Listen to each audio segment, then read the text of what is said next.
Bonjour à toutes et à tous et bienvenue pour cette vidéo consacrée à Google Cloud Platform, vidéo qui fait partie d'un ensemble de vidéos destinées à faire la vue d'ensemble de la plateforme GCP et également de se préparer à la certification Cloud Digital Leader. Alors dans cette vidéo, eh bien, on va commencer par parler de la partie data center ou de l'infrastructure globale de Google. Je vais également vous présenter la manière dont on organise la hiérarchie des ressources dans GCP. Et puis on parlera un petit peu de SLA. Comme d'habitude, l'ensemble des vidéos sera disponible dans une playlist qui est disponible dans la description de cette vidéo. Et également dans la description de cette vidéo, vous retrouverez le lien vers cette mind map où tout est cliquable et qui vous permet de retrouver rapidement les informations dans la documentation officielle. Alors on va commencer par l'infrastructure finalement de Google. Derrière GCP, eh bien, il y a tous les data centers, beaucoup de data centers de chez Google. Et il faut savoir que Google Cloud a, comme les autres fournisseurs de cloud, les hyperscalers, plusieurs régions et puis s'étend en permanence. À l'heure où est enregistrée cette vidéo, c'est-à-dire début septembre 2023, globalement ça représente 38 régions avec 115 zones d'edge location et ça c'est du coup disponible dans pas mal de pays. Et puis régulièrement, de nouvelles régions sont rajoutées. Donc on peut avoir une vue ici de l'ensemble des régions disponibles dans GCP avec les ouvertures prochaines. Par exemple ici une ouverture au Mexique. Globalement, comme la plupart des autres hyperscalers, on remarque une bonne présence dans les territoires américains, européens et sur l'Asie. Un petit peu moins sur l'hémisphère sud.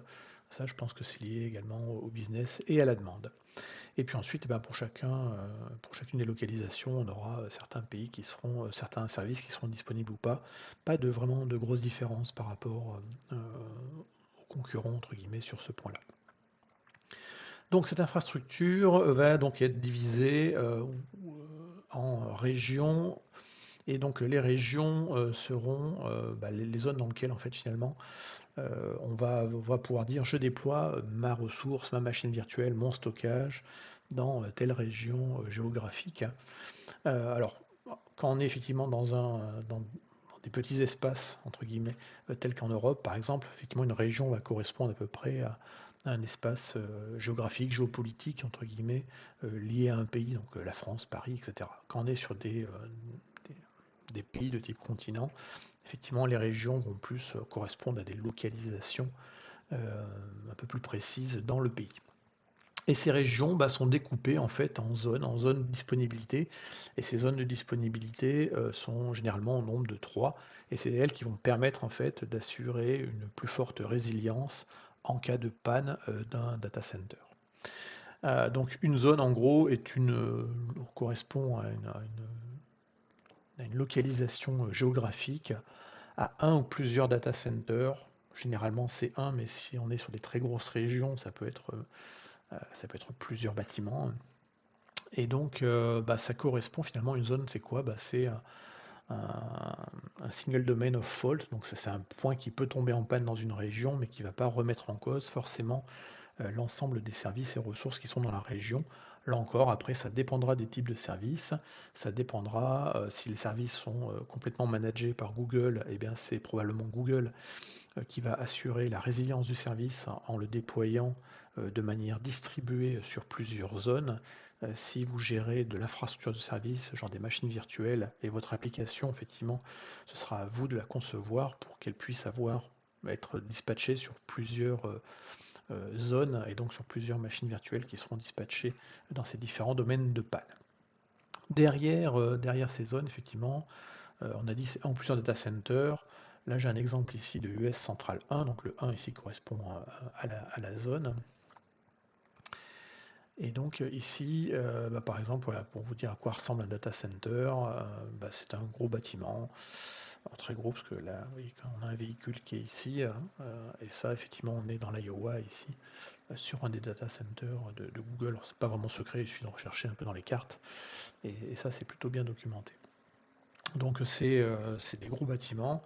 Et pour assurer la résilience, alors chaque bâtiment qui sera dans une zone eh bien en fait sera électriquement et du point de vue réseau indépendant de l'autre zone qui est à côté, ce qui assure que s'il y a un problème majeur et donc la perte d'un data center, ça ne remet pas en cause l'ensemble des services de la région. C'est ça qu'il faut donc retenir.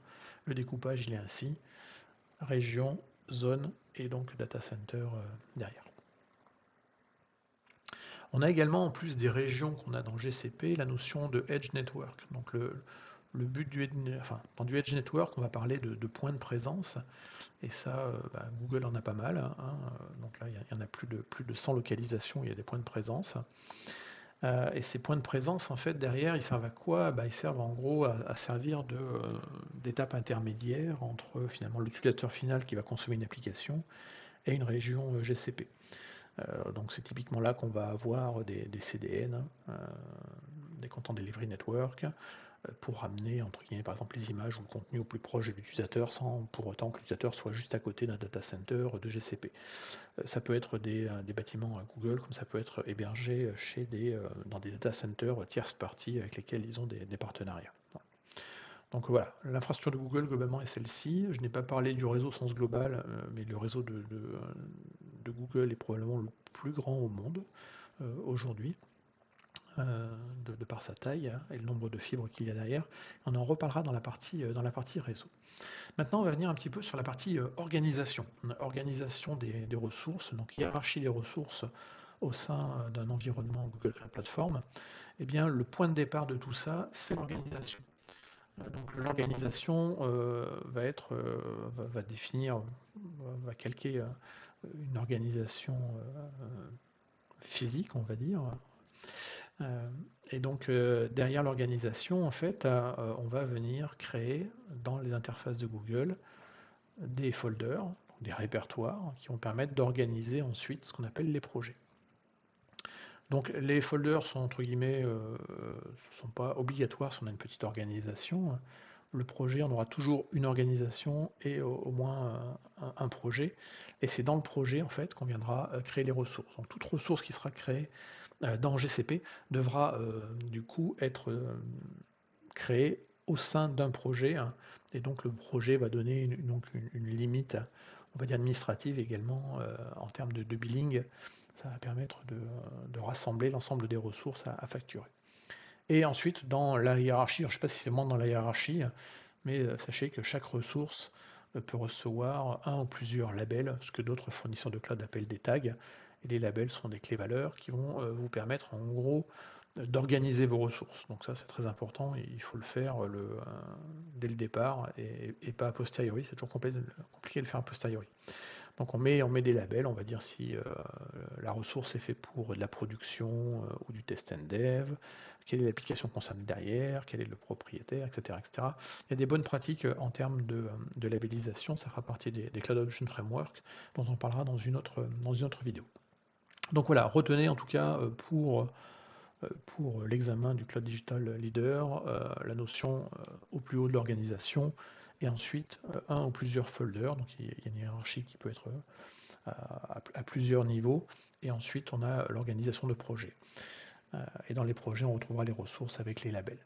Donc les bonnes pratiques pour l'organisation en fonction de vos besoins, justement des folders, nombre de folders versus nombre de projets, comment les nommer, etc. Tout ça fait partie du Cloud Adoption Framework, et ça, on en parlera un peu plus tard. Donc pour vous donner un exemple ici, donc on a une organisation qui représente la compagnie.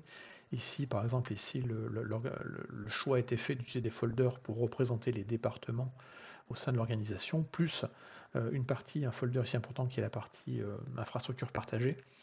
Et puis ensuite, au sein d'un département, on peut avoir plusieurs équipes qui eux-mêmes veulent pouvoir gérer plusieurs produits. Et ensuite, derrière un produit, donc là on est encore sur les folders, on peut avoir différents projets. Et là, vous remarquerez bien la séparation nette des différentes étapes, entre guillemets, des différents environnements, pour être plus précis, entre le développement, le test et la production. Et ensuite, au sein d'un projet, eh bien, on va retrouver les ressources. Donc, visualisez bien cette image pour comprendre comment ça fonctionne et pouvoir répondre aux questions lors de l'examen. Et puis, on est ici sur un fournisseur de cloud qui fournit et qui vend ou qui loue des services. Et bien, derrière, il y a également des engagements contractuels qui sont faits, qu'on appelle des SLA, des Service Level Agreement. Et donc, ces SLA sont importants parce qu'ils vont pouvoir définir quelque part pour chacun des services la manière dont le niveau de service qui est contractuellement engageant par Google vis-à-vis du client. Généralement, c'est souvent exprimé, les SLA sont souvent liés à la disponibilité. On a rarement, peu à ma connaissance, de contrats de SLA liés à la performance, hein. Mais en général, c'est plutôt sur la disponibilité du service ou des données qui hébergent le service. Et donc, le SLA, globalement, c'est un engagement formel. C'est-à-dire que si le SLA n'est pas respecté, les valeurs indiquées dans le contrat ne sont pas respectées, et ben, il y a une contrepartie financière de la part du fournisseur de cloud, Google, à destination de ses clients. Donc ce niveau attendu, effectivement, va définir pas mal de choses. Alors derrière, il y a d'autres indicateurs à connaître, donc vous pouvez voir il faut les connaître, et puis dans l'examen, il faut les connaître également. C'est la notion de service level indicator. Donc là, typiquement, c'est vraiment la mesure de, par exemple, si j'ai un service de base de données et que contractuellement dans le SLA, il y a écrit qu'il doit être disponible à 99, je sais pas, 999%, eh bien le SLI va mesurer exactement la disponibilité réelle. Et derrière le SLI, on a également, à côté du SLI, on a également la notion de SLO. Donc ça, c'est les objectifs que se pose le provider. Donc ça, c'est voilà, il s'engage, il se dit voilà, moi je me donne comme objectif d'avoir telle disponibilité, et contractuellement, avec le SLA, je vais pouvoir parler avec mes clients.